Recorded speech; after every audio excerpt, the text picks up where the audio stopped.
3 FM. And of course, you can follow me as well on YouTube at Estiq Media. That's ESTIQMEDIA on YouTube. That's my social media handle on YouTube, ESTIQMEDIA. There's quite a lot of content in there for you. Also on Instagram is at Esther Nwaz, ESTANWAZ. And on X, formerly known as Twitter, it's at Esther Nwachukwu. That is Estiq Media as well. That's my profile. That's my handle on X. Stick me there on YouTube. Now, I'm sure you're wondering why I sound like this, right? You're listening to me. I sound excited. To be honest with you, there are a lot of feelings. I feel different things, but I will try as much as possible to express or explain the feeling. So the first one is that I feel apprehensive. I don't know. I feel apprehensive. I wouldn't lie to you. I feel there's this fear that, the game that is going to take place today may not, be palatable, may not end up the way we expect. But at the same time, I'm excited and enthusiastic that we may actually win this AFCON 2023. We may actually take the AFCON Cup home. All right. So that's the feeling. There's anxiety. There is, okay. So the thing is, in my tummy, right, there are like butterflies. Then my pulse is racing so fast. My heart is palpitating as well. Just boom, boom, boom. Like, God, how is today's game going to be? How is today's game going to be? But there is something beautiful about this AFCON that I love. So far, all the games the Super Eagles have played, some will say it's luck. Some will say the team played well. Whichever way it is, we won all through, right? But there is something. When the Super Eagles won, we didn't hear, oh, Omo Igbo, Omo Yoruba, Yamiri Hausa. We didn't hear any of that. Everybody flew the Nigerian flag. Everyone shouted and rented the air with praise. And Umwa Abali was accepted by all and sundry, regardless of whatever anybody's political leaning is or religious leaning is, right? And Ahmed Musa, everyone is embracing. So the Super Eagles really gives us their win really bonds us. It strengthens the bonds. It tells you that Nigerians are actually good people. It's the politicians who try to create conflicts and put in that differential and make us remember insignificant things that shouldn't be significant, make it a dividing factor. I mean, you needed to see the timeline last week. Let me even explain to you what transpired on Wednesday. Last week Wednesday, right, when Nigeria was going to play against Bafana of South Africa. Okay, so I have a very soft heart. I don't know how to watch ball. I can be so expressive. So if I'm sitting with you and we're watching ball, I don't think I'll be a good company. I'll be shouting unnecessarily. I may not even know what exactly I'm shouting about. So, and then I don't want my heart to be racing so much. I don't want to get high BP. The country, things hard. I don't want to die for anybody. So what I did was, I was just checking my WhatsApp status. Let me be seeing the updates. Then on X, right? Some people were putting in per second highlights. They were updating on how the match was going. So when I heard that Nigeria has scored one goal, 1-0, I was like, hey, Kodo, anytime Nigeria scores first, right, they used to, I don't know how to explain, it's like they used to relax and they would just start thinking, okay, let's just hold on to this one goal and then make sure that the other opponent does not win. And sometimes they relax. I was like, is this a good sign? This is not a good sign. That's okay, let's see. Then later I heard that the South Africans had scored that is 1-1. I say, hey, Kodo, what's this? What's going on? I was so scared. I wouldn't lie to you. Then I was like, okay, Lobato, we are going home. That's what it means. This one that it is draw. Then they give us extra time. I say, God, these South Africans, what kind of blood do they have? Chai. And they had already done an ad calling us Generator Republico. That is only generator that we know how to drag. I say, okay. Then later, there was now the penalty period where they had to decide what country or what team would win the game with the penalty. And then we won. I was so excited. I was so happy. I was just shouting all over the place, but I didn't watch the ball. I didn't watch that ball. I just kept on checking X and monitoring and all whatnot. I was calling, how far? They don't score us. They don't score us. That was what I kept asking, but it was a beautiful thing to see the timeline. I saw one particular hostel, I think a boys' hostel, where they were kind of mocking South Africans by singing the Tyler song because Tyler went home with the Grammy. And then I even heard people reciting the Nigerian anthem and, the Nigerian pledge. I saw the unity. I saw the bond, I saw the happiness. The timeline was clean. It was the best I've seen X in a very long time. And I do hope that that is what takes place today. We need something to be happy about. We need something to smile about. So, Super Eagles, we're wishing you the best today. We hope that you really take us up through the sky and beyond, and we're rooting for you. You're representing all of us, and whichever way the game goes, honestly, we've gotten to the finals, so whether we win it or not, it's a good thing. The Super Eagles team have done a great job so far. They've flown the Eagles so well. They've represented so well. So hopefully the game today will turn out possibly. But when I open the phone line, I would like you to tell me who you think. Give me like a predict and win, right? Who do you think will win the game today? In as much as we're going to be going through a political roundup of controversial issues that took place in the course of the week, who do you think will win the game today? I really want to know. I'm curious to know what you think. There's some people that are so good with predicting. So tell me, who do you think will win? And Nwabali is known as, on his Instagram handle, right? He refers to his AKA, also known as Safe Hands. We're hoping that his hands are able to catch the ball from Cote d'Ivoire, from whatever angle they want to shoot at us, that he will catch it. Those safe hands will save our goalpost this evening. There's going to be a repeated broadcast of this program tomorrow from 1 p.m. and that means that by that time the fate of AFCON will be decided. By that time, we would have known who would have won. So if you're hearing all of this tomorrow while you're listening to this, it's going to be repeated. So I do hope that you understand when that happens. Once again, welcome to the Political Spotlight. My name is Esther Nwachukwu. On the Political Spotlight, we get to talk about controversial issues that transpired in the course of the week and possibly developments on those issues, during the weekend. And we get analysts who gives us their perspective, give us a breakdown so we can properly comprehend what the issues are all about. It helps form our own conclusion and opinion. We help you to intellectually understand these issues and not be generalistic about them. And then, of course, we'll open the phone lines where you get to give us your recommendations, you ask questions, and you tell us precisely what you agree with or what you disagree with. And the idea is, I know a lot of you do say that we talk. It's our job as media professionals to bring up these issues. It's called agenda setting. We set the agenda. We bring up these topical issues, set the plane for the conversation to kick off. And the idea is that most of this political elites and government officials are listening. They use the opportunity to feel the pulse of the people, to understand what the people are feeling, and then make, decisive decisions on how to make the economy work better for us. And that is basically what we intend to do. Well, as regards the game today, apparently, Shetima has departed Abuja for Ivory Coast to support the Super Eagles. And in terms of insecurity, President Bola Ahmed Tinubu has actually called for an establishment of a military base in Plateau State to counteract and fight off, place a pillar, a wall, or a fortress against Boko Haram and all of that pillaging going on in the North Central, that's in Plateau State. There's quite a lot taking place at that moment. Right now, apparently Peter Obi cancelled his trip to Ivory Coast over Herbert Wigwe's demise. You do know that Herbert Wigwe is the CEO of Access Holdings, and it was quite an unfortunate story when we heard that yesterday. And he was not alone. He was there with his son, his wife, as well as Mr. Bimbo Ogunbanjo. Everyone has been expressing shock over it. Apparently, even Access Holdings has confirmed Wigwe's death, and they're also going to unveil a successor very soon. It was a very unfortunate situation, a very unfortunate story. And the fact is, so it was not even here, it was in California. So it tells you that most of these unfortunate incidents can take place anywhere. If it were in Nigeria, they would say, oh my God, Nigeria has happened to this man.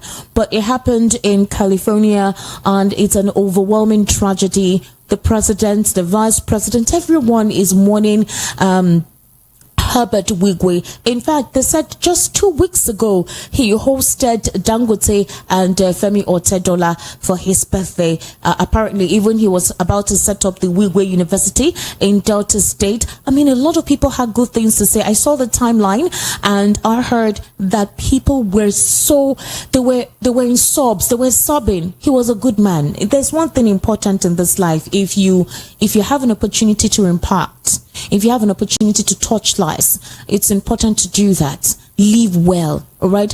Put down an imprint.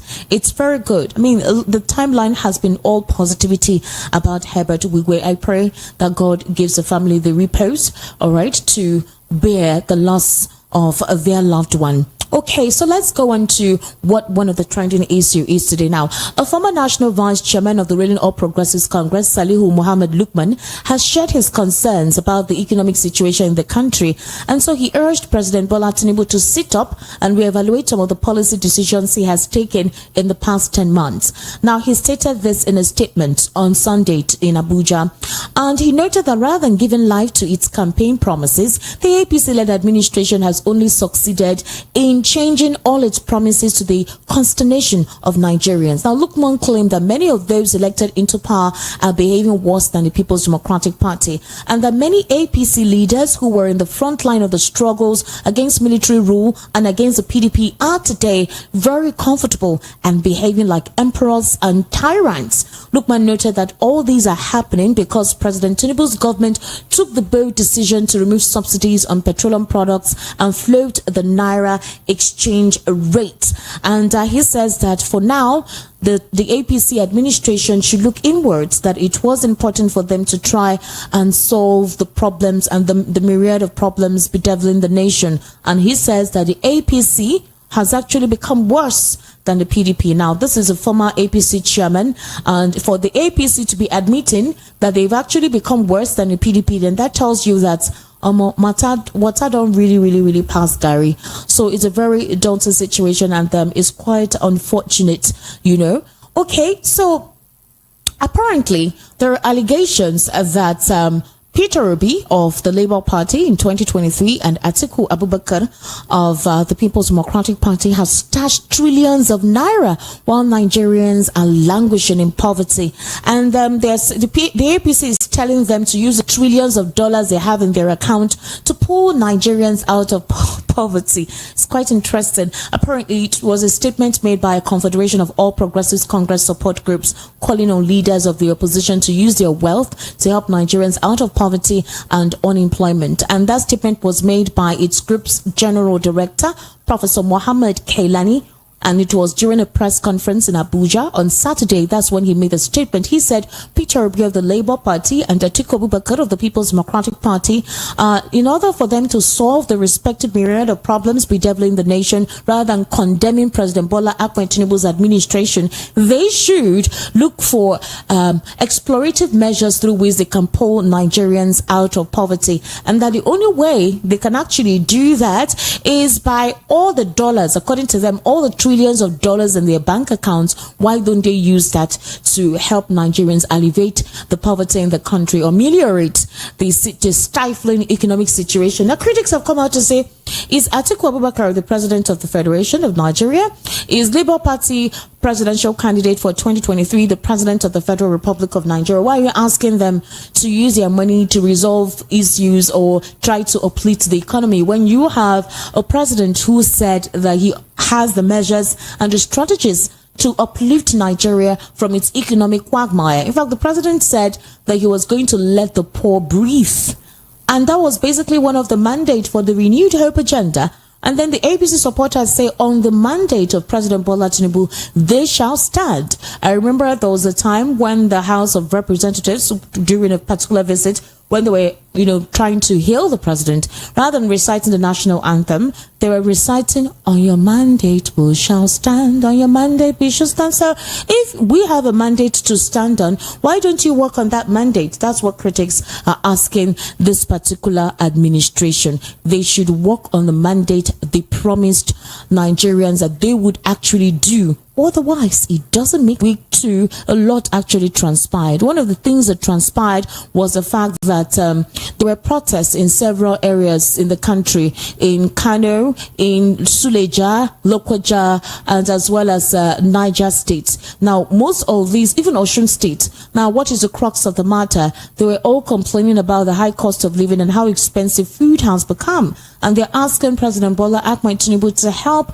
resolve this problem, that things have become terrible. This happened on Monday, also on Tuesday, and another one on Thursday. Also, doctors have said they want to go on strike because no agreement, the agreement that they had tried to have with the federal government, well, they haven't lived up to their own expectations based on whatever resolution they had. NLC too proposed to go on strike, that the federal government has not lived up to the 16-point resolution they had when President Bola Ahmed Tinubu announced that fuel subsidy has been removed. So these are the challenges that actually transpired in the course of the weekend, when we now gave a breakdown of how much staple food items have become. Well, when the president returned from his supposed private visit from France on Wednesday, one of the first things he did was to tell his economic team, he set up his economic team and told them to actually release 42,000 metric tons of grains. These grains include rice, gari, maize, millets,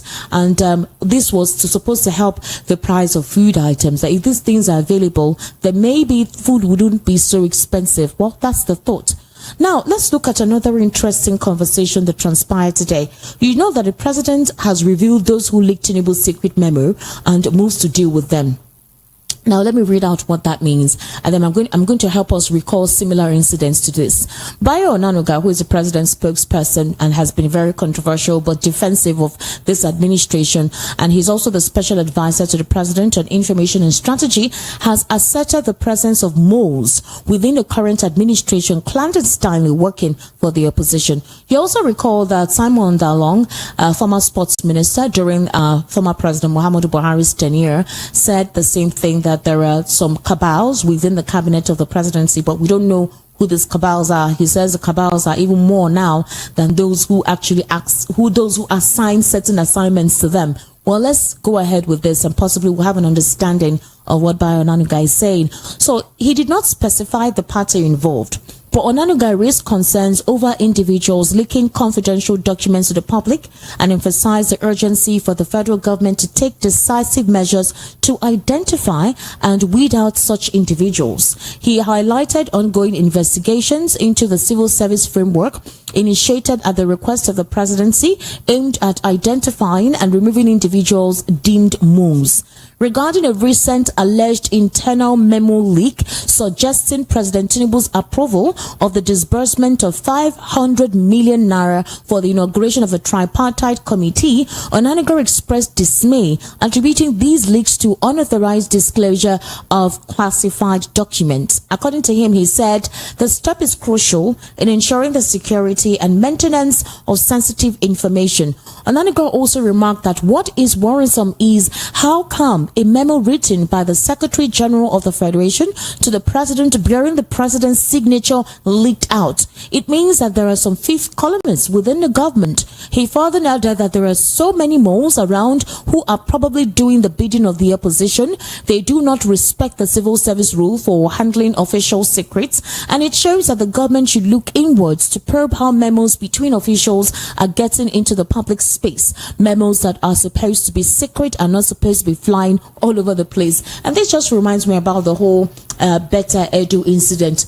You do know that it was through a leaked memo that we're able to know some certain things about the 500 billion or 500 billion that was supposed to be sent to a private account. The memo was instructing the Accountant General of the Federation to send that amount of money to a private account, and that memo was leaked, and that's how we got to know a lot of all those things. And then, investigations commenced. We realized that the Minister of Interior too also had some whatever into this whole thing, and then some names of persons that were indicted, including the President's Chief of Staff, Femi Gbajabiamila. So maybe this is what Bayo Onanuga is talking about. But I don't know if your cabinet is clean, if your dealings are good, if you don't have anything to hide. Why are you concerned about whatever is leaking out there? How sensitive are these memos? Are they something that will sink our national treasury? Are they more expenses considering the the high profile level of financial drain we've gotten into, and the rate of poverty and how high things have gotten, how expensive food items have gotten. So what is your fear? What is your worry?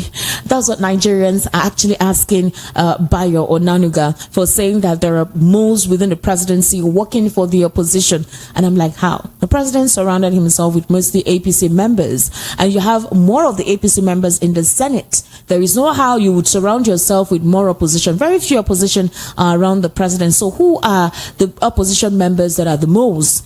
Maybe the APC is turning against the APC. Who knows? Well, these are more some of the issues that has actually transpired in the course of the week, and more of them also involves the fact that while Nigerians are also trying to grapple with the state of the country and the economic reality at the moment, and also the political landscape, what bears to mind is the fact that the rate of inflation and how high it has gotten it's worrisome. So in regard to all of this, the Senate invited the president's economic team. You have the Minister of Finance, Wale Edu. You have the Minister of Budget and Economic Planning, Atiku Bagudu. You also have, what's his name? The Federal Inland Revenue Service Minister. That was also one person that was invited. And other members within the president's economic team. And they had to ask them questions, which includes the CBN Governor, Olayemi Cardoso. They had to ask them, what exactly is going on in the country? Why are we going through this expedient poverty and pain? And Olayemi Cardoso said that Nigeria is in a pregnant stage, that there will be pains before the gains. I recall that the president also made the same remarks during these 2 live broadcasts he held when he was trying to plead with Nigerians to understand the reason why the fuel subsidy removal was needed.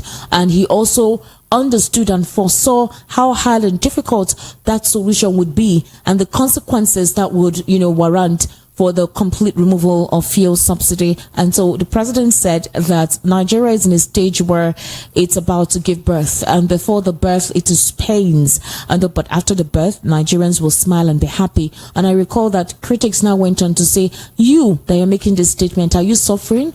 Are your family members suffering? Don't you fly first class when you want to travel? Your kids to do the same. You have several amount of monies at your disposal, properties all over the place. You and your cabinet members, are you feeling the pains at all for you to be making this statement? People can't even afford a mudu of gari anymore, and you're telling us to endure. You're telling us to understand how. That's what a lot of critics went around to actually say, that no, they don't like what the president is saying. Well, one of the reasons a lot of economic experts have actually complained, or rather attributed to the fall in the naira and the stifling economic situation, is insecurity. And they said the reason why food has become so expensive is that the rate of insecurity has gotten so high. Farmers can no longer go to their farms. Now, when they go to their farms, those who are allowed to harvest have to pay tax to these bandits or terrorists. By the time they pay tax, the tax is almost more than half of the profits they will make. By the time they pay that tax and then transport the goods across to other states, they will also settle other junctures and other checkpoints before it gets to its final destination. When it gets to the market, they have to recoup all of the money that they actually gave those bandits and terrorists. And when that happens, of course, food becomes essentially very expensive and unaffordable. They have to make up their money. And then the state of the road too is bad. It's a lot actually. It's a lot. And in regards to that, of course, food will definitely be unaffordable. Well, the president has said in that regard that he praised the Nigerian military, that they're capable of ending insecurity. He said they're capable of eliminating banditry, insurgency, and criminality plaguing the nation. He was referring to the Nigerian military. He made the remark while he was speaking at the Nigerian Defense Academy's Diamond Jubilee celebration in Kaduna yesterday. That's on Saturday. Tinubu urged the armed forces to remain vigilant in protecting Nigeria's territorial integrity, and he assured the military of his administration's unwavering support and commitment to their well-being, pledging steadfast backing in their line of duty. He also lauded the NDA's role in unifying the country after the Civil War and commended its transformation from a non-degree awarding institution to a full-fledged university in 1985. Okay, so that was part of it. Now, another controversial circumstance that took place in the course of the week is this. Apparently, Femi Gbajabiamila actually said that social media, well, he was speaking on behalf of the president, where he said social media has become a menace. He said social media has become a serious menace and that they need to look for a means to regulate it, censor it, because the Nigerians need to understand how it's easy to create anarchy and chaos with the wrong information, that information goes out unchecked, unverified, and that it can actually cause a civil war. And because of that, with the rate at which a lot of content out there is on social media, unchecked content, unverified content, unverified information, that they're trying to look into regulating social media. Now, I don't know if you remember during former President Muhammadu Buhari's administration, where he said that I think that was during the time that Elon Musk, between Nnamdi Kanu, that is IPOB's leader, and former President Muhammadu Buhari, where apparently there was a tweet of the president that was brought down, and that caused a serious ruckus. Well, at the time X was banned, that's Twitter was banned, for almost a whole year, Nigerians used that medium to express unfiltered thoughts, unfiltered expressions on several issues that, could be trending on that platform. Anything whatsoever, that is an opportunity through which Nigerians are able to express their discomfiture or, whatever unease they're feeling. And for that whole year, Nigerians couldn't actually do that. And when that statement was made by Femi Gbajabiamila, Nigerians now started questioning, are you serious? Amid the number of myriad of problems we're facing, there's no food in the land, there's insecurity, kidnapping has taken a world of its own, it's become so brazen right now, and what you're concerned about is content on social media. You're concerned about what people say and how they say what they say, rather than you trying to level up your policies, strengthen your policies, and see how you can properly implement them. Look at your team. You say you have a team of technocrats who can do the good work for you, and you're rather concerned about social media. In fact, a lot of people on X went berserk on Femi Gbajabiamila and the president. They even questioned Femi Gbajabiamila's integrity for him coming out to make such a statement, that he has no place to make such a statement. He dares not tell Nigerians how to think, how to reason, how to feel, and how to express themselves, because once you start regulating, that's what it means. But we do know that there are some elements that actually amplify certain things and go the extreme. I may understand the aspect that Femi Gbajabiamila is coming from.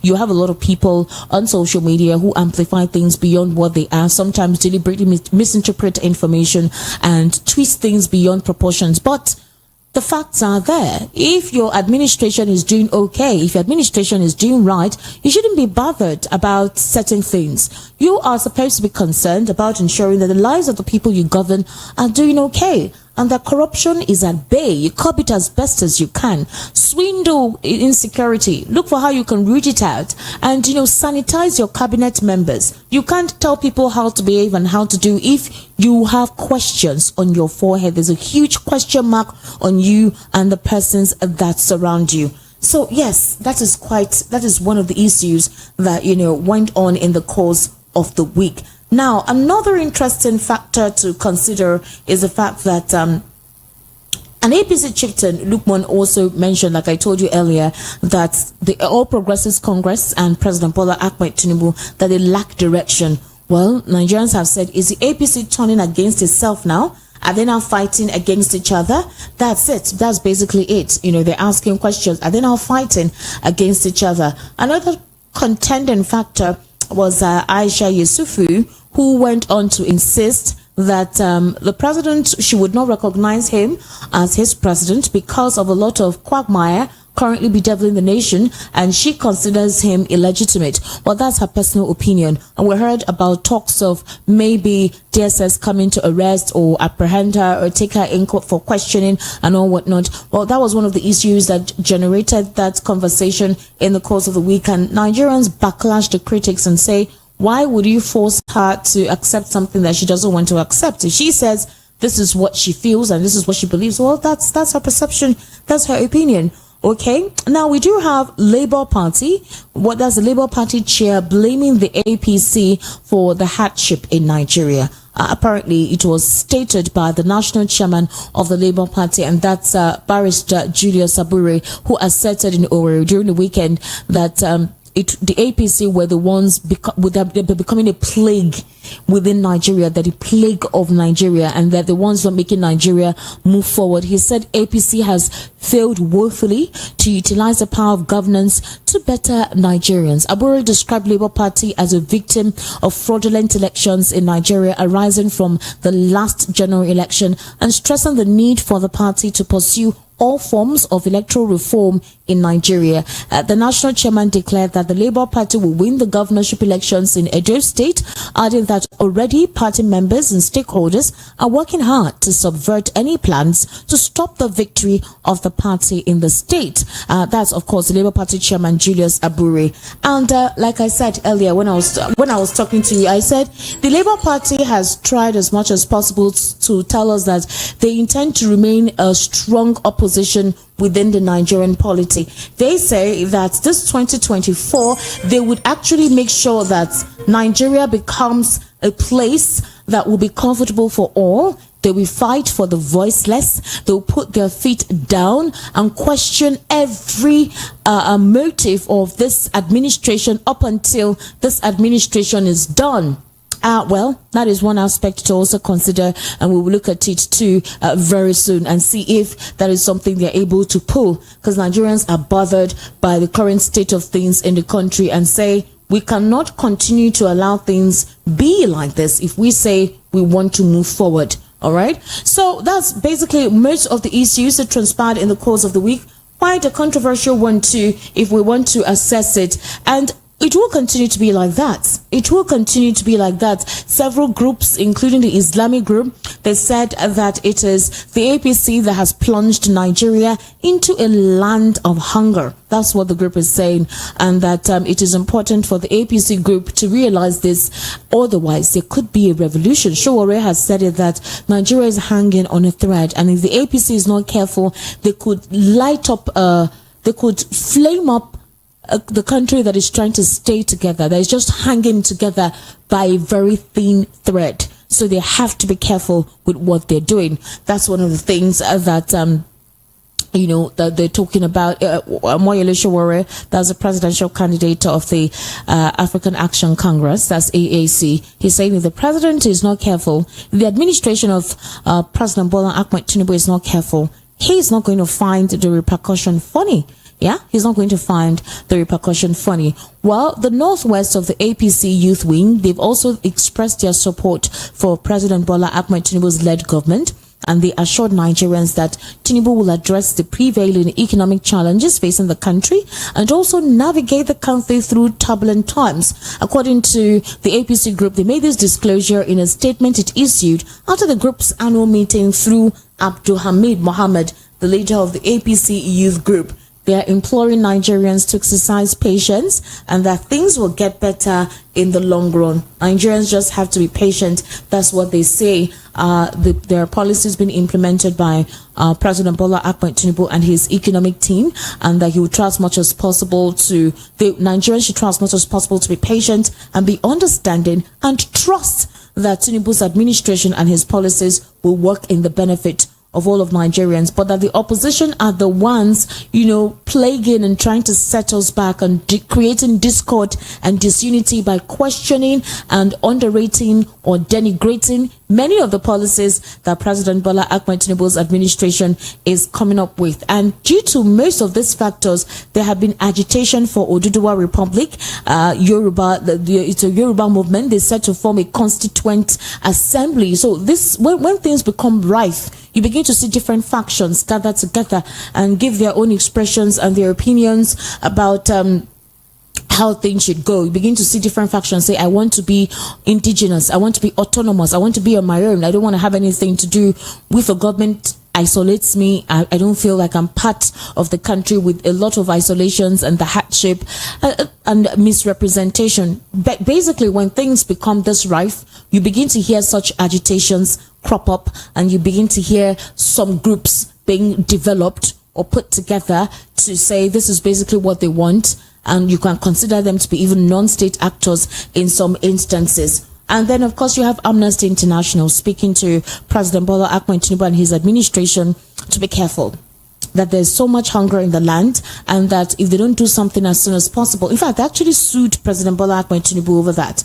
They actually sued. They say they actually sued them vehemently, and they say if you don't do something, then we would not become one as we actually tell you to. So that's one of the situations that transpired in the course of the week. And of course, you do know Peter Obi, like I told you, he had promised that Nigeria, anything about Nigeria, he'll be at the forefront, and that he will be a strong contender as an opposition in 2024 up until 2027. And so it's not surprising to hear Peter Obi make comments about some of these policies, make comments and reaction to how Nigerians are expressing themselves due to the current economic reality. It's not surprising to hear Peter Obi want to lend a voice or possibly give an advice, although the APC has asked him and Atiku to please advise them rather than questioning, criticizing, denigrating, mudslinging. Advise us, tell us what to do, prefer ideas and solutions. And critics have said, why will I as an opposition prefer solutions to you when you say you know it all? When you said you already had a template, you had a map on how to redirect the Nigerian economy to the betterment of Nigerians. Why are you now telling the opposition to advise you and tell you what to do? When you say you have technocrats at your disposal, you have intelligent, well-experienced persons to help you manifest the renewed hope agenda mandate. So why are you asking Peter Obi and asking Atiku Abubakar to help you out of this quagmire? Is it that you did not know that the whole "it is my turn to be a president" would require most of these challenges? Those are the questions Nigerians are asking in this process. Well, Peter Obi has weighed in on Nigeria's security situation. I'm sure you heard about the kidnapping that took place with a particular, I think, GUC bus from Lagos down to the southeast. In that bus, the kidnappers shot the driver. They kidnapped most of the passengers. Only one small young girl was the only sole survivor, would I say, sole free person that was met there. We saw a lot of people parked along that road. They saw the bus, they shot the driver so the bus can stop.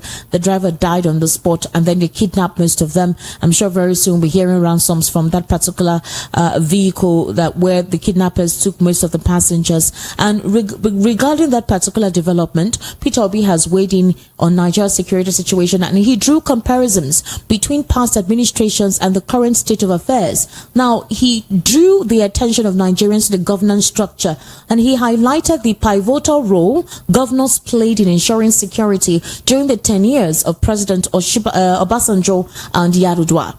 And of course, he went ahead to say, under previous administrations, governors wielded authority over the security apparatus within their respective states. Obi emphasized his own experience, recalling a time during Obasanjo's presidency when he advocated for the removal of officials ranging from divisional police officers to police commissioners. Peter Obi also underscored a critical suggestion for averting the encroachment of banditry and insecurity nationwide. So he said, you entrust governors with the oversight of their state security. He advocated for open channels of communication between the federal government and the governors, urging consistent dialogue to address emerging threats. Furthermore, Peter Obi asserted that holding governors accountable for security breaches within their jurisdictions would foster proactive measures against insecurity. And so he called for decentralizing security management, echoes growing sentiments amid escalating security challenges across Nigeria, and that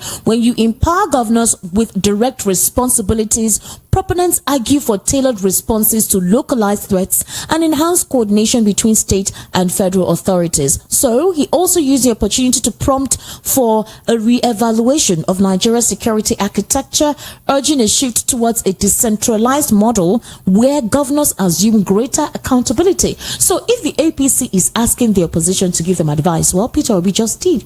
He already told them to reevaluate their security architecture. That's the only way they can move forward, giving the governors. So if the APC is asking the opposition for advice, if the APC is asking the opposition to prefer solutions rather than mudsling or criticize. I think Peter Obi just did that. It's quite a lot. I'm actually going to try to call in one of my analysts. Most of them couldn't make it today. I think maybe because of the match that will be taking place in the next two hours, and so they couldn't make themselves available. But I'll be speaking with one via the telephone. In the meantime, let's take a very short ad break, and then of course the program continues. Do stay with us, all right? Make sure you do not change that dial on your radio. It's VOP 90.3 FM. You're currently listening to the Political Spotlight. My name is Esther Nwachukwu, and I want you to remember something, okay? Remember that for us to always talk about the situations and highlight the problems in the country right here on this platform,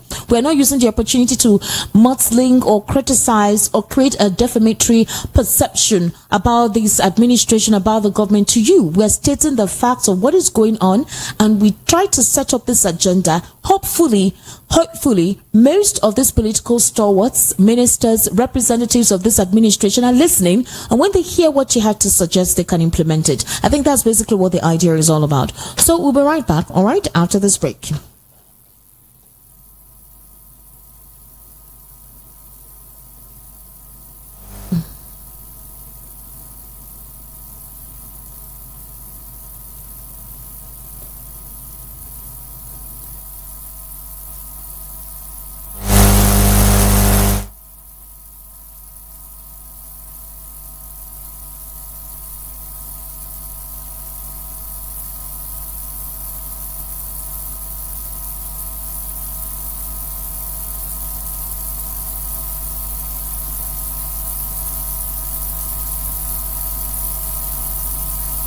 And my rest for more for me at the favorites in this competition. 24 hours a day, 52 weeks around the calendar. We give you in-depth analysis and keep you up to date. From current news to critical mind-blowing conversation. Many Nigerians in some of the states already hit by the cash crunch express frustration in accessing cash. They need to tell us what team go to benefit them. We are the voice of the nation. We are voice of the people. 90.3 FM Lagos. Feel the impulse of our diverse perspectives. This is the radio station that is you. Baby, your voice is my favorite sound. Baby, somehow just hearing your name gives me butterflies in my tummy. See, I love it so much when I catch you looking at me. I promise you that the best is yet to come. I swear. And I swear. Love is in the air, and Kelma's Place Restaurant is the perfect spot to take you through the day with your loved ones. Join us on February the 14th from 8 a.m. for a day filled with fun and exciting activities like games and karaoke. We have couple tables for 2 and 4, so you can bring a special someone or gather your friends for a memorable time. To reserve a table, call 0810-559-9807 or follow us on Instagram at Kelma's Place for more details. Kelma's Place is at number 52 beside Prescott Hotel along International Airport Road, Lagos. Are you looking for the perfect getaway? Look no further than the luxurious accommodations at Airport Golden Tulip Hotel, Lagos, number 42, Muritala Muhammad International Airport Road, Lagos. Relax and unwind in a beautifully appointed rooms featuring all the amenities you need for a comfortable stay. Whether you're traveling for business or pleasure, our attentive staff is here to ensure that your everyday need is met. We also offer complimentary pick-up and drop-off from the Lagos Airport. Take advantage of our state-of-the-art fitness center, outdoor pool, and enjoy a delicious meal at our on-site restaurant. With stunning views, world-class service, and a prime location, Airport Golden Tulip Hotel, Lagos is the perfect choice for your next vacation or business trip. So, why wait? Book your stay today and experience ultimate in comfort and luxury at Airport Golden Tulip Hotel. For bookings and reservations, please call 0815-8003-333 or 0815-7003-333. You can visit our website at airportgoldentuliphotel.com. Airport Golden Tulip Hotel, where luxury meets comfort. Have Have you been thirsty for well-nourished, yummy pizza and couldn't find one yet? What you ordered versus what you get, right? I understand. Let me introduce you to the best pizza and premium ice cream in town, all the way from the US. Romeo's Pizza and Coldberry Ice Cream. So sweet, so yummy. Visit the new Romeo's Pizza outlet, 22 Latif Salami Street, Adao Estate, by the Lagos International Airport Road. For more inquiries, call 0816 320 9783 or 0816 321 0945. Romeo's Pizza and Coldberry Ice Cream. The light in every school.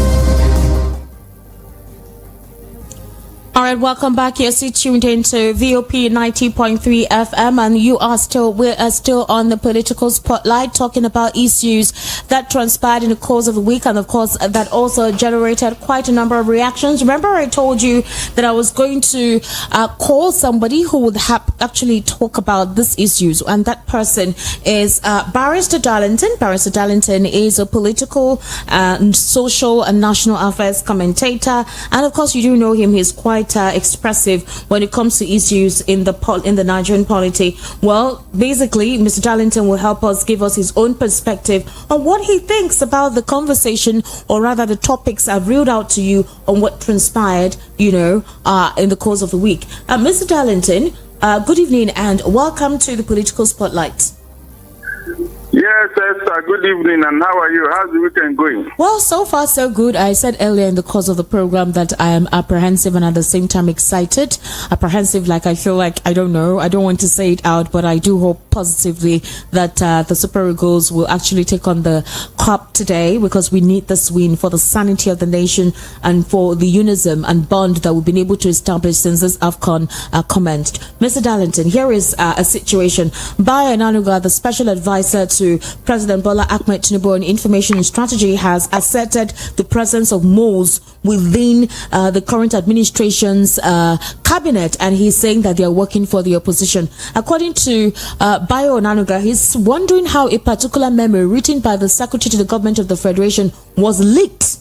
He said that individuals are leaking confidential documents to the public, and he's emphasizing the urgency for the federal government to take decisive measures to identify and weed out such individuals. So he said that right now ongoing investigations are in the process, and that the idea is to weed out these clandestine elements within the framework of the president's cabinet. And he said that there is a particular alleged internal memo which suggests Tinubu's approval of the disbursement of 500 million naira for the inauguration of tripartite committee.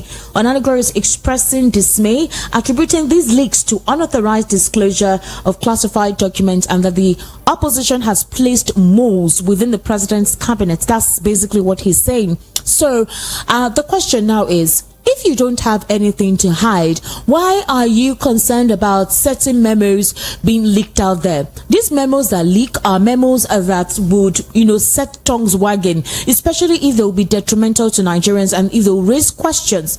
One of such instances was how we saw the Beta Edu memo that was leaked, where she was asking for a certain amount of money to be sent to a private account, and she was instructing the Accountant General of the Federation to actually do that. Now, if that memo wasn't leaked, Nigerians wouldn't know that that was basically what was on ground. And a lot of other issues, or rather such misappropriation and financial embezzlement that have been leaked out, which caused Nigerians to question this administration's supposed objective efforts to lift up the economy from its current quagmire. So the question is a tripartite committee being set? They're setting a tripartite committee to investigate.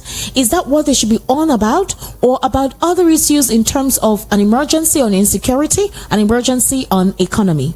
What's your take, please, Mr. Darlington? With this kind of development, it means that Bayo Onanuga and his masters, they are going to set up many more committees as the years go by. they will continue to set up committee because the people they are working with are disgruntled already. They are not happy. Yes, these people, they are part of the Nigerian policy. They have family members. They are feeling the pinch. They are not happy. In fact, if they see what they can do to bring Tinubu government down, they will do it too. I'm telling you, they will do it. So let's buy Ononoga. Let him not waste his energy. There are many more panels they will set up to see who is leaking what. If it comes from the highest button now, what would they do? The one that is already leaked, the one that is already in the public domain, what have they done about it? But if the they can only say something is wrong if what they are leaking is not true. If it is a fabricated document, that is when you get angry. But if it is a fact, what are you hiding? It's a public document. Whatever they do there is for public scrutiny. That is the truth. All of them there who are working in Abuja, they are working for us. So what are they hiding from us? That is not how to run a government. If they are sincere with whatever they say that is being leaked, why are they afraid that something has been leaked? What is the worry there? So they should prepare whether they find out this particular person or not. There are many more. After all, they are the ones that appointed the mole. He is now saying that opposition planted. Was it opposition that appointed him?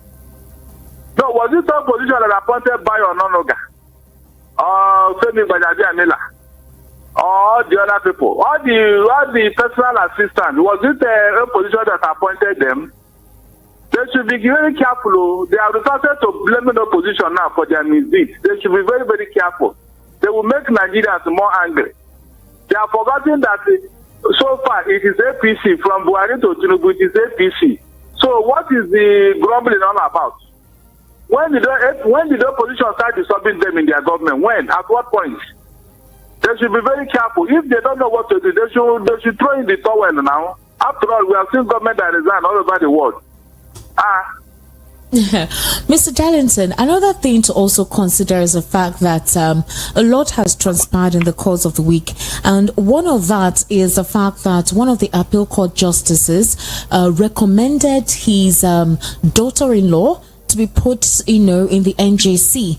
Now, beyond that, we also have Justice Arewa recommending not just his son, his daughter-in-law, and that you also have Hussaini Baba Yusuf recommending his daughter, Mariam Baba Yusuf, to be in the NJC. Now, we know that the Nigerian judges, they say they are overworked. They say they are grossly underpaid. Senior lawyers have described the conditions of service of judges in the country as a disgrace. So poor indeed in their remuneration that in October 2023, the NBA doorstepped the federal government asking that the salary of judges in the country be increased by at least 300%. But some lawyers even think that that is too low.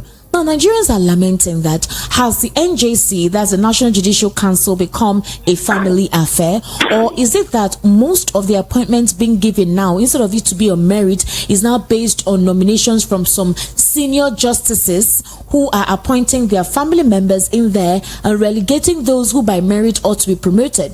So critics are now asking a very poignant question, and that poignant question is this whole thing in preparation for 2027, where the National Judicial Council or the Justice Department is saturated with pro-APC judges, whereby it's going to work out in such a way that after the elections we'll see judges that work on behalf of the APC, because you're now having judges making nominations for family members. Justice Arewa now has recommended 2 of his family members, and Hussaini Baba Yusuf also has recommended his daughter. So I want to ask you, what is going on? That's a problem, because if our judicial system is rife with corruption, if our judicial system does not understand the essence of justice and having to there's what you call morality, technicality, nemesis, if our judicial system has completely turned a blind eye to clarity in terms of dispensing their discretion when it comes to judicial matters, then what is the hope of Nigerians? Then what is the hope of our elections? And how will the voice of the people be represented during elections? How would we have such objectivity during our elections? This is what you see when you have a corrupt judiciary. If the appointment is merited, my dear, I will not even worry myself. If it is merited, I will say, okay, they are going to work, they are going to deliver the goods. But that lady, that daughter-in-law, from all investigations, she's even a grade 2. She's not qualified for that position. That's the thing. You remember one of the retired judges said something, that he's so surprised that persons who have not gotten to the level are being nominated to sit on the bench that used to be so sacred. You are now having influence on who gets promoted. That is what happened. Arewa has the temerity to do what he has done after making Tinubu the president of Nigeria. He contributed to it. It was under his watch that this infamy was visited on Nigeria. So he is now at liberty to do whatever he likes. And in fact, as a matter of fact, APC has captured all our institutions. And they have placed all their people at the head. So they can do whatever they like. That is what is playing out. Nepotism is the order of the day. That is why the man is not bothered. He is even thinking of the repercussion of how he is gradually destroying the judiciary. Because there is hierarchy in the bench. And even at the bar. Seniority is a serious issue. But you see people now behaving as if we are in the military, whereby when they appoint a chief of staff, the other people will just resign. That is what is playing out. And Arewa is not even bothered about what history will say about him, because they are now in power. The judiciary that's supposed to be neutral is now in bed with the executive. It's a very serious issue. All this thing that is happening in Nigeria today is a result of the impunity and arrogance of the judiciary, who will take reckless decisions that even market women are surprised. They will be discussing decisions taken by the court. Mr. Darlington, tell you how low we have Mr. gone. Darlington, Yoruba groups are telling Tinubu that it is time to carry arms. They have to protect themselves due to the high spate of insecurity along that Osun Ekiti side. They are saying these guys are already trudging and overtaking their forests, their farmlands. They can't farm in peace. There are no means to protect themselves. It's illegal for them to carry arms to protect themselves. And these guys have arms. They're well weaponized, and they are pillaging their farmlands and killing their people, and that it is time for them to carry arms. Other critics have said that maybe this is a statement for a revolution, although the federal government is saying that it hasn't come to that point, that things will get better. The policies will take time, but they are beginning to implement themselves. Others feel that the policies of the president are not potent enough. They are trial and error policies, trying to see when they introduce it, see how it works. If it doesn't pick up, they also introduce another policy. And meanwhile, Nigerians are the ones suffering or being the at the end, at the brunt of, they're feeling the brunt of all of this, what I say, inconsistencies in the policy implementation. Mr. Darlington, let me read out to you something I feel that you should know about. Now, apparently, most judges in the Nigerian judiciary, right, according to a lot of critics, they said they've turned the judiciary into a premium job bracket for family members. Now, the latest advertisement for this trend is, they say it's not for the first time, the recruitment into the High Court of the Federal Capital Territory. At the end of January 2024, the Chief Judge of the FCT High Court, Hussaini Baba Yusuf, who comes from Kogi State, has secured permission from the Nigerian Judicial Council, requesting nomination of suitable candidates to fill 12 judicial vacancies in his court. The request specifically named the states from which it sought candidates. These are Bauchi, Bayelsa, Enugu, Imo, Kogi, Kwara, Lagos, Oyo Plateau, Rivers, Taraba, and Zamfara. While Kogi, Bauchi, and Oyo states, which were invited to send and forward candidates, are already well represented on the bench of the FCT High Court, they just happen to be the states of origin of the Chief Judge of the FCT High Court, of the immediate past CJN, that's Tanko Mohammed, and of the incumbent CJN. The Chief Judge of the FCT runs the court system and will shepherd the nominations through the NJC, where the CJN holds sway. So the question now is, what better way to guarantee safe passage of the preferred nominees of the FCT judge than by sweetening it with a candidate allocated specifically to the CJN? So of the 12 slots on the seats, it appears 3 are already spoken for, with one daughter or daughter-in-law of the Chief Justice of Nigeria, his predecessor, and the Chief Judge of the FCT apparently guaranteed seats on the list of appointees. So, for senior judicial figures, the opportunity to plant a child on the bench as a parting gift has become something of a ritual, with judicial appointments timed to coincide with high-profile judicial retirements. And for those who are unable to accomplish generational replacement for themselves on the bench before their retirements, arrangements are made to retrospectively cure the oversight. So the question now is this: if our judicial system is no longer balanced, what will happen in 2027? They are just laying the foundation for what is to come. You know that the CJM may be retiring in August this year. Mm-hmm. And so he needed somebody who will continue the infamy he has started. And there are no other person than a family member. That is just the truth. Look, you see this Abuja division. Esther, let me tell you. These people, they don't have shame. The embarrassment they suffer from that Abuja division is not enough for them. Under Buhari, there was this other man who headed that Abuja division of our judiciary. I don't even want to mention his name, even though I know his name very well. He was seconded to go and represent Nigeria as ICJ when there was our slot was vacant. The man who was there retired is somebody from him also. This man went there, and the simple text that they always, subject everybody to. This man fed the 3 of them. The 3 tests, 1, 2, 3. He fed all of them. Esther, this man fed all of them. And because of that, himself and 3 other people who were supposed to go in there with him, all of them were asked to come back to Nigeria in a shameful manner. Esther, in a shameful manner. I'm talking of a man who is heading. Not that he's a member, he's heading. Who ought to know. That is how bad these people have messed us up. And the same Abuja now, look at what is going on there. A lady who is not up to. They are putting her there. For what? That will tell you how bad the things have gotten under APC. This type of impunity and arrogance and nepotism can only happen if you have a bad leader. A leader without any credibility. What can he say? What can he do when all of them knew how he came into office? Is that not what gave them the leeway to begin what they are doing? Two people cannot even utter a word. He can't even challenge any of them. Tell me what is going on. He's not even surprised that such a thing is happening because that was how he came into office. That's what I'm saying.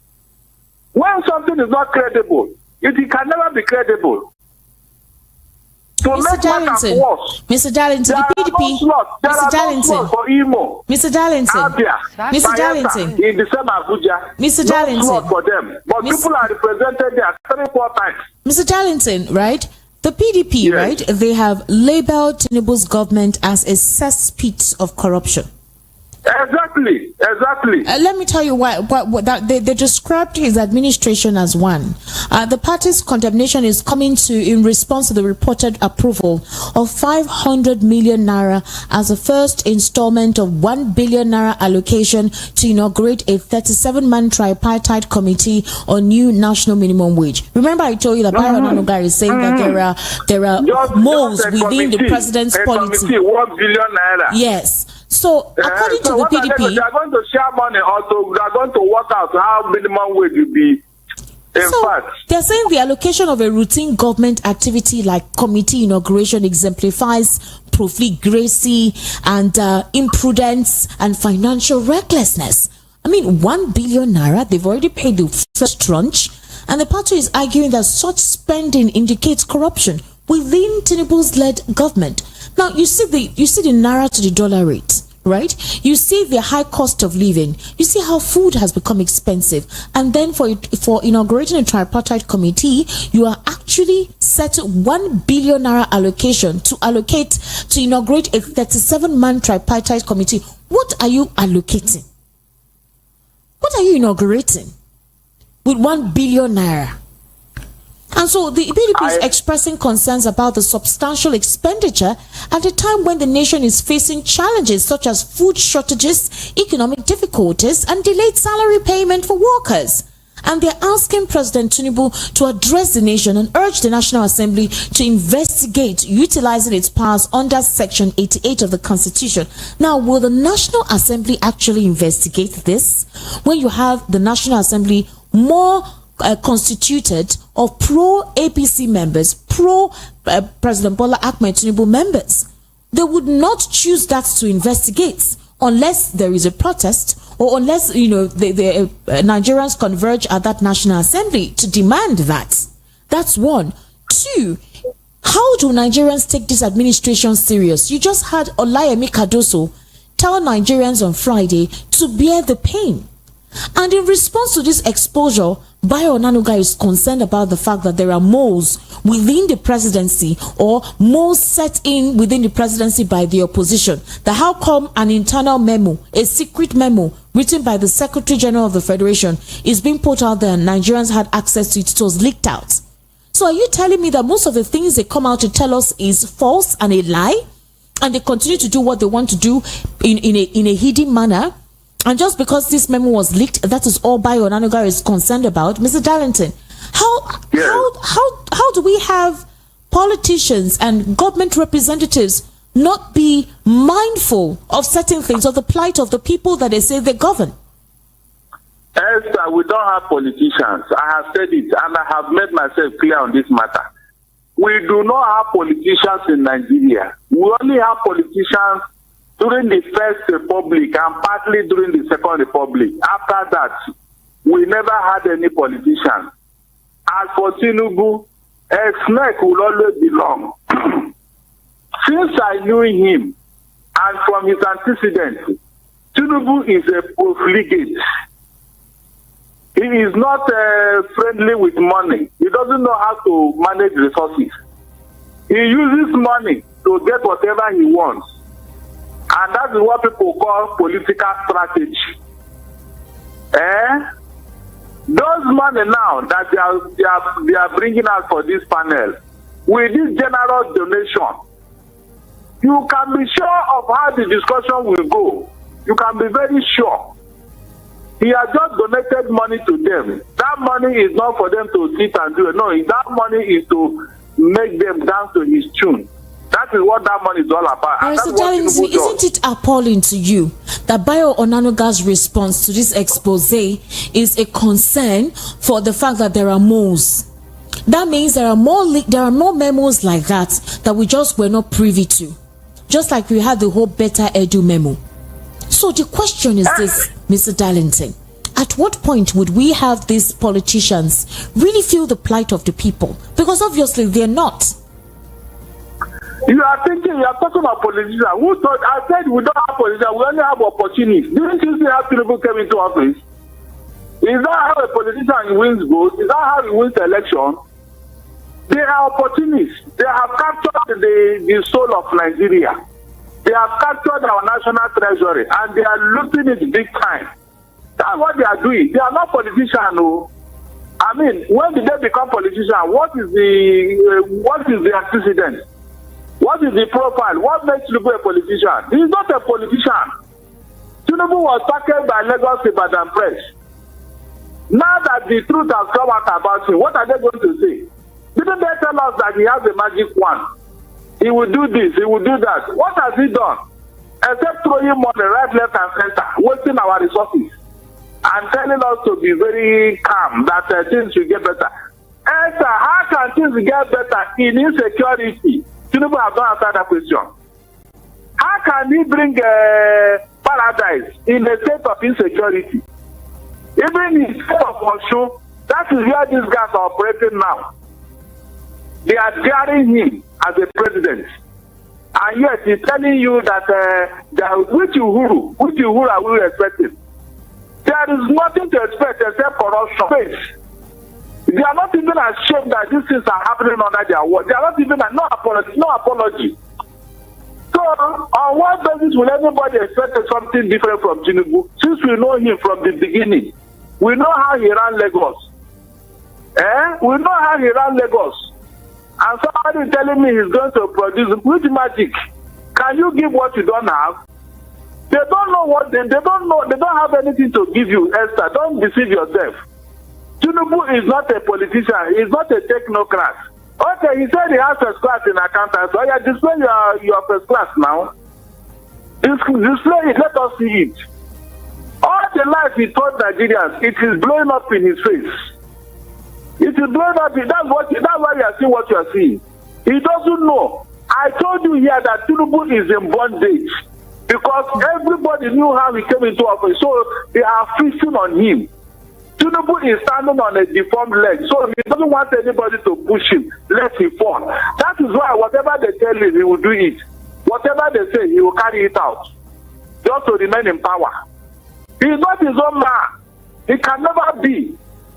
He will never be. These people had enough to are threatening him, because they know he didn't come into office through the right way. That is why these things are happening. There will be more embarrassing situation as the days go ahead, because Tinubu have nothing to offer. All the promises is just to keep you calm. Okay, people cried out because there was no food, and he released food reserve. After that, what happened? Esther, after that, what happened? Is that the solution?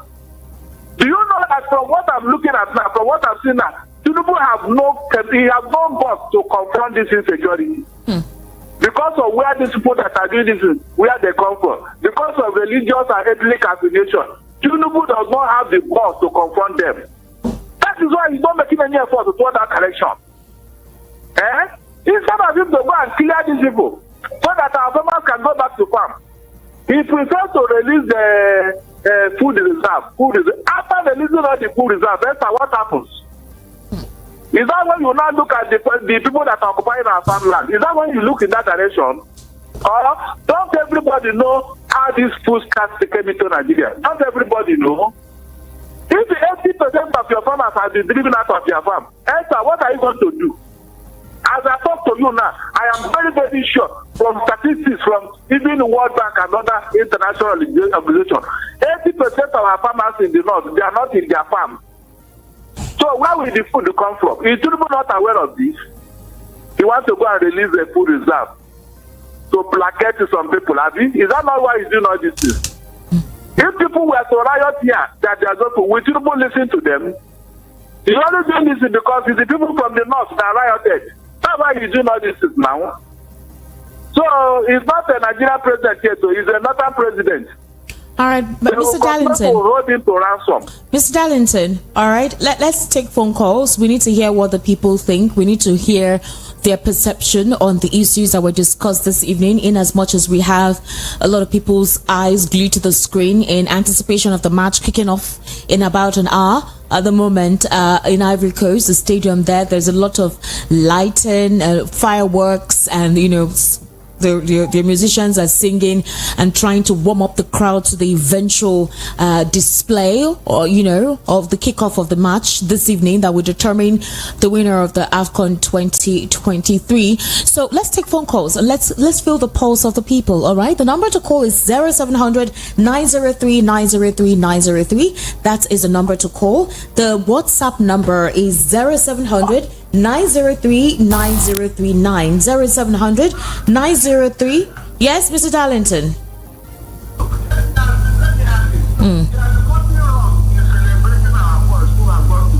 Of course, I celebrated them. I'm still celebrating them.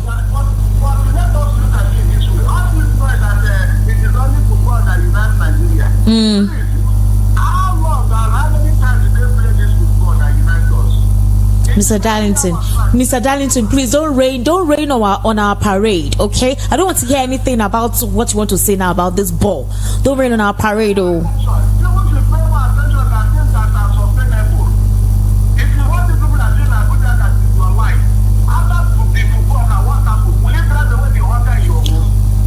Well, like somebody said on YouTube, the person, his name is Charles Duru. He says, 1-0, Nigeria wins today. Our people are suffering. Just a little soothing cream for the hard times. So this is just it's a form of soccer.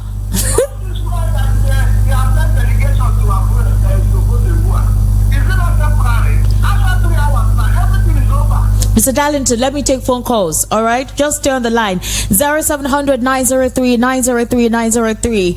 That is the number to call. Hello. Can you hear me? I can hear you. Yes. Good evening. How are you? I'm fine, and you too? All right. What's your name, please, and location? My name is Austin, calling from Agodo. All right, Austin. How are you this evening? Yes. I thank God for everything, and I also thank God for your presence there, and I thank God for the comments and the analysis of Mr. Darlington. You know, you have been very,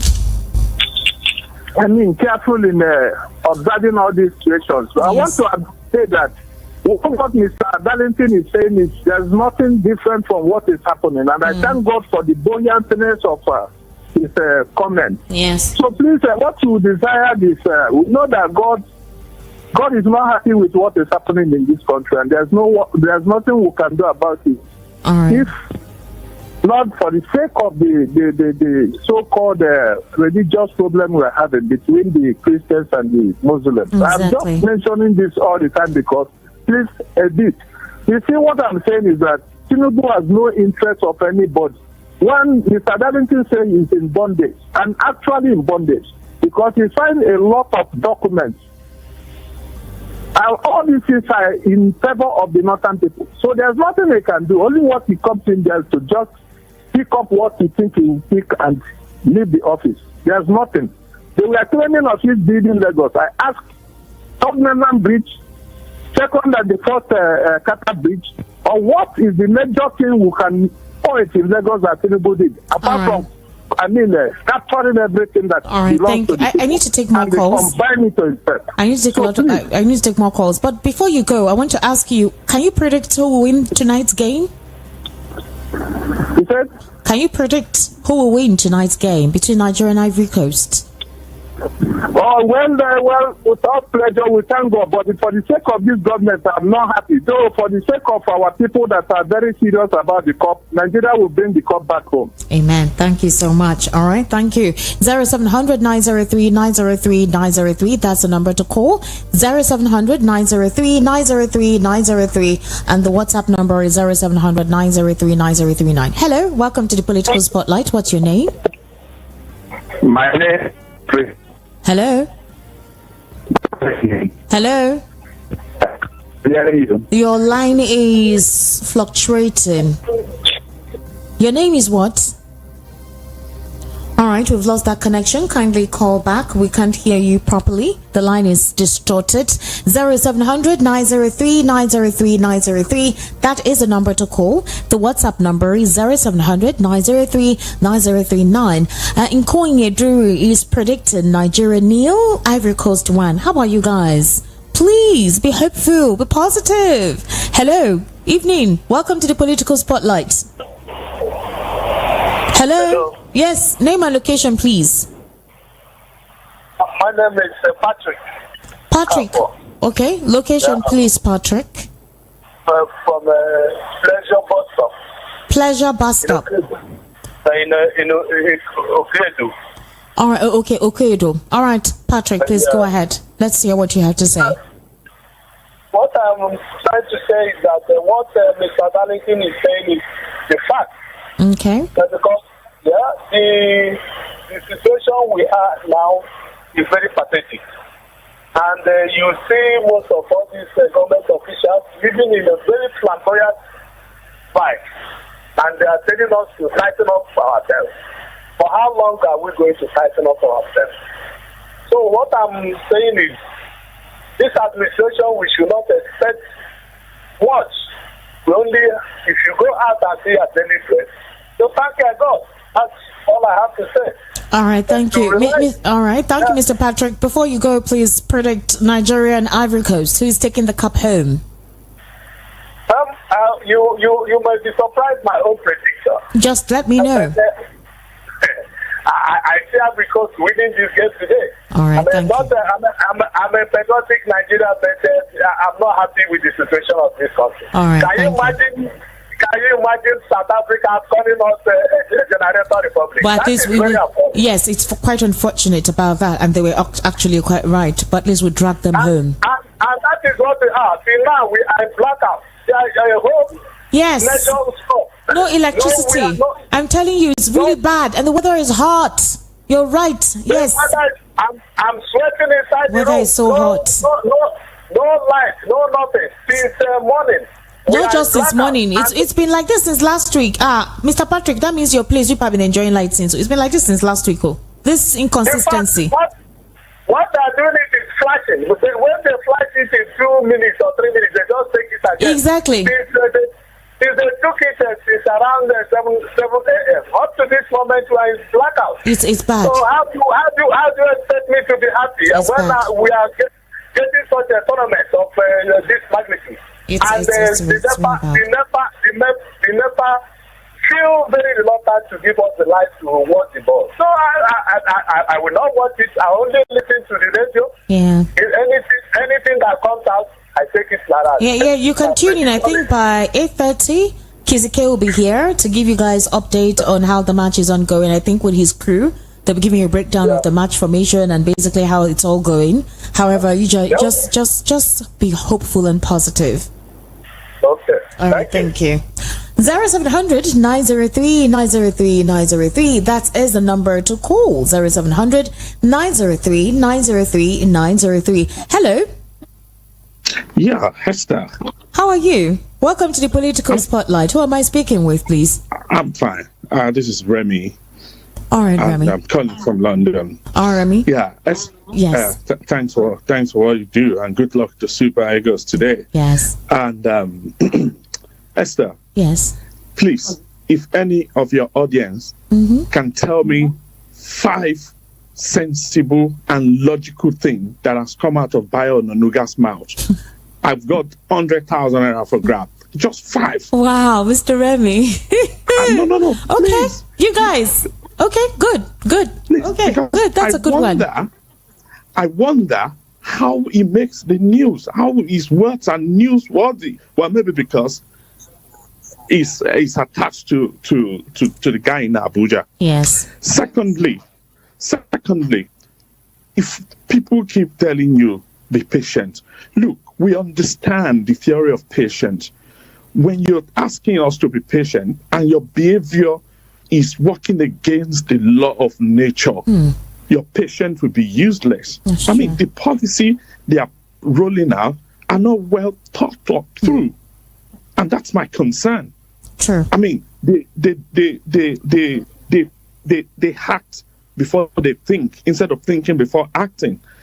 Lastly, the position of Gajabi Amira on social media. Yes. Esther, I'm sure your audience are not stupid.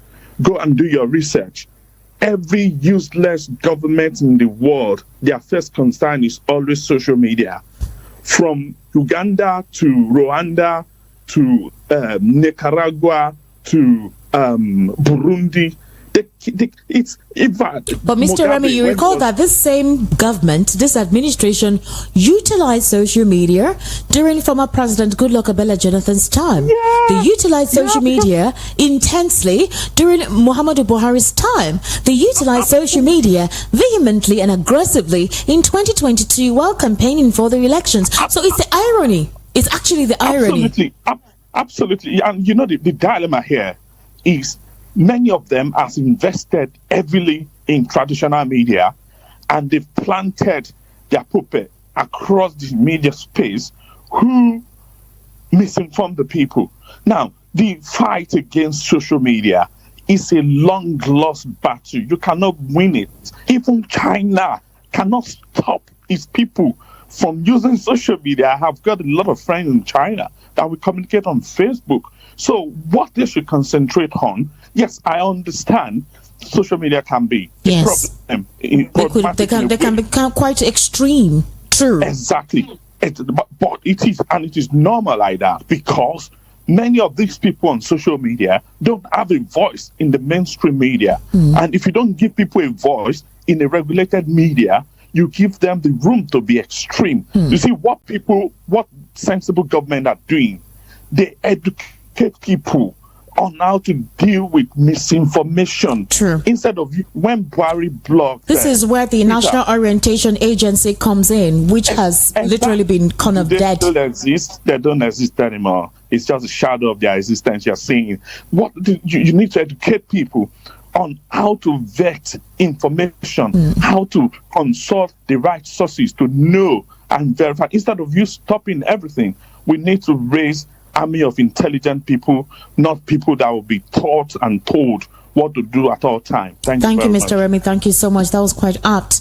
All right. 0700 903 903 903. Hello. Welcome to the Political Spotlight. What's your name and location, please? My name is XYZ. I'm calling from Ojo. XYZ. Okay. All right. Good evening. Mr. XYZ, please go ahead. Correct for this time around. You want to? You want a correction? I'm just going to win by score. I'm just going to win with 2-1. 2-1. Very good. Thank you so much. Yeah. I love that. I'm hopeful with that. Any other thing you intend to add to the conversation we're having this evening? I won't be available to so much because I will be blessed. No, I do not share your what you will have this evening. All right. I don't care about this call. I have to just call. All right. Thank you for that prediction. All right. 0700 903 903 903. I like that caller. He's hopeful. He's enthusiastic. He's looking forward to the match, and he's giving a positive prediction. I actually want that to be. Hello. Welcome to the Political Spotlight. Good evening. Evening. How are you? I'm Mr. Anthony coming from Mafoluku. All right, Mr. Anthony, you have a minute. Go ahead, please. Our president said that we should be singing national anthem. Yes, a Nigerian pledge. So if we are eating, we are hungry, we should be singing it. We are dying, we should be singing it. So that's my contribution. All right, thank you. What's your prediction for tonight's game? I'm not a footballer. You don't have to be a footballer, but your country is playing today, so I just want to know what you predict. What do you predict? Well, I hope God will let Nigeria win. All right, thank you. 0700 903 903 903. That's the number to call. 0700 903 903 903. And the WhatsApp number is 0700 903 903 9. Hello. Hello, good evening, ma'am. Evening. What's your name and location, please? Mr. Rotimi from Atlanta. All right, Mr. Rotimi, please go ahead. My contribution to what Mr. Darlington said is Mr. Darlington is on the line. Yes, he's on the line. What is happening? Hello? Oh, we've lost that connection. Kindly call back 0700 903 903 903. That's the number to call. 0700 903 903 903. Hello, welcome to the Political Spotlight. Good evening. Evening. Name and location, please. This is Freeman calling from Ijeoma. All right, Mr. Freeman, go ahead. You have a minute. Because of this Nigerian issue, whenever, in fact, I've stopped listening to radio for some time now. All right. But I just decided to tune in this evening, hearing Mr. Darlington's voice. Oh, really? So it's Mr. Darlington's voice that made you to tune in? Exactly. I love Darlington whenever he speaks. My heart is broken. Seriously speaking, Nigeria is something else now. Okay.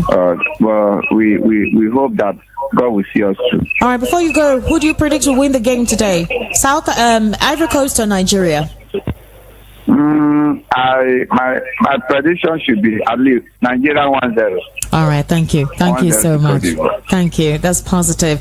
Let me read out some messages on WhatsApp before I take more calls. Good evening, Adeyemi Kamori from Satellite Town, Lagos. You claim that Peter Obi won the 2023 elections, that he was rigged out, and that he will win in 2027. Okay, Nigeria just had a by-election in the Northwest and East. How many of those elections did the Labour Party win? You are still getting carried away by social media. You're moved by propaganda rather than proper agenda. Thank you, Adeyemi Kamaru. And I think a lot of critics are also asking questions as regards that. The Labour Party say that their mandate was stolen.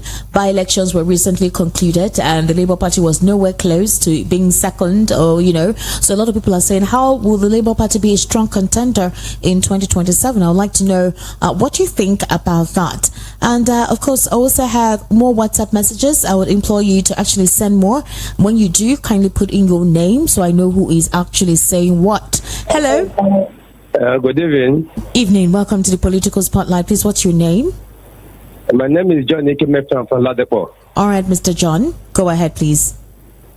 I want to predict that Nigeria is going to carry the cup and bring it to Nigeria. Yoo-hoo. Amen. That's okay, 2-1. Good. 2-1. Very good. Any other contributions you want to make? And also, I want to ask the questions for our president. Okay. Let's see what the years to come is going to be. All right. Beautiful. Thank you. Thank you so much. Okay. I have a message here. Good evening. I'm predicting Nigeria 2, Ivory Coast nil.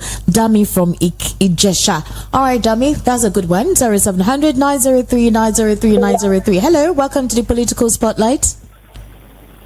Hello. Hello, good evening. Evening. How are you? Hello, What's your name? I can hear you. Name and location, please.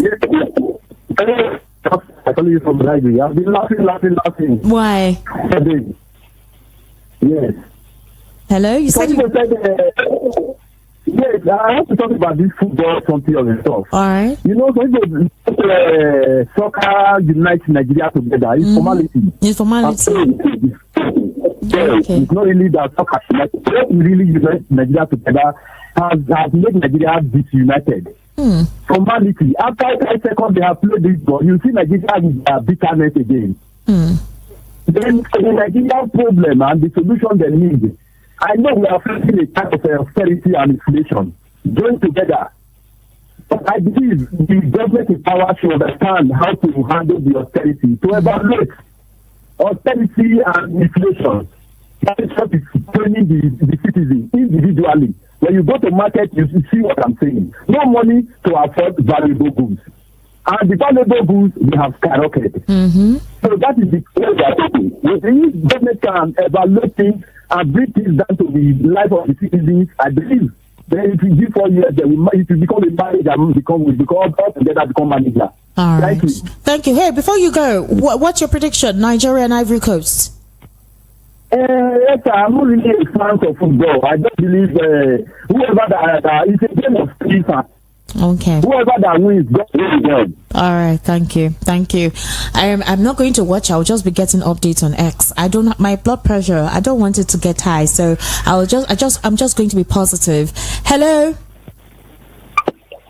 Hello. Good evening, yes. How are you? Hello. Good evening, Esther. Welcome to the I'm Political fine. Spotlight. I'm okay. I'm fine. What's your name, please? This is Gabriel from Similar. Gabriel. Yeah. All right. Okay. Please go ahead.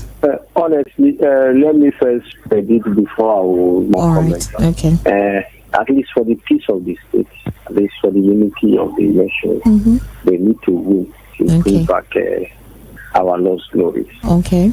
So at least I give them like 2-1 is enough. Okay. So for concerning Bayononoga, honestly, are you more concerned on move or things that have been happening? Why are you so much concerned on the move? That means it's a sign of faith state. Exactly. You don't want the progress of the state. If not that, how can you be concerned on the move? Do things right. Do it right. That is why you are appointed there. Do the needful. Even if your predecessor is not ready for you to do the needful, then you resign. Then save your sanity. Okay. So that is just all I have. Thank you. Thank you. APC is a propaganda party. They have nothing to offer. Please, victory for Nigeria in Jesus' name. Harry Ogada from Pangrove. Hello? Hello. How are you? Evening. What's your name, please? This is Remy from Akoka. All right, Remy, please go ahead. You have a minute. Yeah. What are the signs are you guys looking for to know that APC was never ready and APC is not ready for governance? Right from 2015 to date, tell me policies they've implemented that have bettered the life of the citizen. Just tell me policies. The TSA of the thing, with that, corruption cases, money being stolen everywhere. So tell me one policy that has really worked for the people, a pro-people policy that has worked. No, but the president came out on, since he was inaugurated, like about 3 or 4 live broadcasts while he was addressing the nation, and he kept asking us to remain positive and hopeful and telling us that most of the policies they're making is for the betterment of the people. So when we see most of this expose and the amount of money that is being put into it, it's depressing. It's daunting, actually. Hope is not a strategy. Have you ever seen any country being fixed with professing anything with your mouth? No country succeed. You can choose not to profess anything, but as long as you are doing the right thing, things will fall in place. There are so many religious countries that are having better economy. So it is not about your level of positivity. You can choose to cause Nigeria from tomorrow. If you are doing the right thing that propel us towards greatness, we will be great. And you are doing the wrong thing, things will work fine.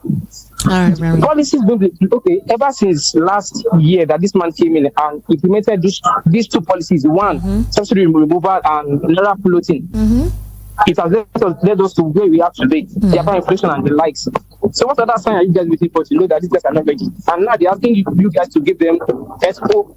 Have you ever seen anybody asking for expo in an exam of? So I'm not ready for the exam. Leave the exam off. Remy, thank you. He told us he had his. Remy, thank you. I need to take one final call. All right. Thank you, Remy, for calling. Thank you. Yes, good night. Some YouTube messages here. Charles Dury is predicting 1-0. Nigeria wins today. People are suffering. Okay. Queen Esther, good evening, ma. Thank you so much, Olga 404. Chilled Pie saying, I am glad Nigerians are asking questions. And he's saying that stop all the promises, do something, Nigerian government. Ikonye Dury is saying, you see, that is why I said Nigeria 0-1 Ivory Coast, because Nigeria doesn't have light. Over here, Dakar, Senegal, there is light everywhere. Emeka Nweke says, Ebing Pawa, the elephants of Ivory Coast will win the Super Chickens of Nigeria. Chidi Otugu, there is no way any party can unseat APC where it matters most unless INEC is overhauled and the chairman with his cronies are brought to book. Obio Atiku can't defeat Tinubu with this present government. Okay, okay, that's it. Basically, that's most of the comment that we have on YouTube. Let me take this final call before I speak with Mr. Darlington. Hello. Yes, good evening. Welcome to the Political Spotlight. My name is Esther Nwachukwu, not Mary. You will hear Mary on Monday morning. How are you, my dear? I am fine, thank you so much. Can you turn down the audio of your radio? Turn down the audio of your radio, please. I heard you asking people about prediction of the match. Yes, what do you predict? Do you want to start with that before you give your comment? Listen to me first. Okay. Students that were going to Sokoto from their youth service were kidnapped 2023. The government are not remembering those. They are still a kidnappers there. Can you hear me? I'm listening. Our president traveled to watch ball outside the country. You know? Yes. Yes, he and the vice. He and the vice. Nobody is remembering those boys. They have remained there. And because we travel there to go and watch. Oh, hello. We've lost our connection there. Mr. Darlington, I'll kindly implore you, you just have a minute, round off for us so that, the sport guys will now come and give us what is needed in building the momentum for the game. You see, Elsa. Yes. From what I heard, most of the comments, it means that our people are beginning to wake up. But there are people who are still wallowing in ignorance. Okay. Like the man that was mocking P2D for losing the election. Esther, before you can say somebody has lost a competition, it is only when that competition is free and fair. Is that not true? True. Our own Okadere, that lady who used to run, is she not on ban today? Because after the winning at the UK, that was the Olympics, they discovered that she took some performance-enhancing drug, and they banned her. They banned her even though she won the trophy. So, Are you telling me that with all the revelations from River State, which we can confess with his own mouth, and other places in the north, where they deliberately rigged in favor of Tinubu, are you telling me that Tinubu won that election free and fair? Mr. Darlington. Why can't our people at least ask for decency and diligence in our polity? Mr. Darlington. So that whoever wins, we know that that person okay, Your 1 minute is Mr. Darlington. Your 1 minute is up. Your 1 minute is up, Mr. Darlington. Thank you so much. Before you go, predict who do you think is going to win between Nigeria and Ivory Coast? Thank you, sir. Who do you think will win the match between Nigeria and Ivory Coast? Give your prediction before you go. You mean me? Yes. Please, I want to predict my stomach first. So I want to predict my stomach. All right, fine, Mr. Darlington. Thank you. Thank you so much for actually helping to give your perspective on the issues that were raised on the political spotlight. I sincerely do appreciate it. For all of you who called and sent your messages to be part of the conversation, thank you so much. As we do hope that Nigeria actually comes home with the cup. All right, Kisike is going to come on board now to actually give you all the semantics, the formation, the players, and those who we attack, those who we defend, those who we protect. Is going to give you all of that, and maybe you will continue your prediction with him. My name is Esther Nwachukwu. Follow me on Instagram at Esther Nwaz, on YouTube, Stick Media on YouTube. That's ESTIQMEDIA. Subscribe, be part of the conversation, and of course, follow VOP 903 FM for every update, so long as it affects you and it affects I. To have yourself an amazing evening, and once again, good luck. The repeat broadcast of this will occur tomorrow by 1 p.m. I think by then we already know what the match on the score is going to be like and who would be going home with the cup. To have yourself an amazing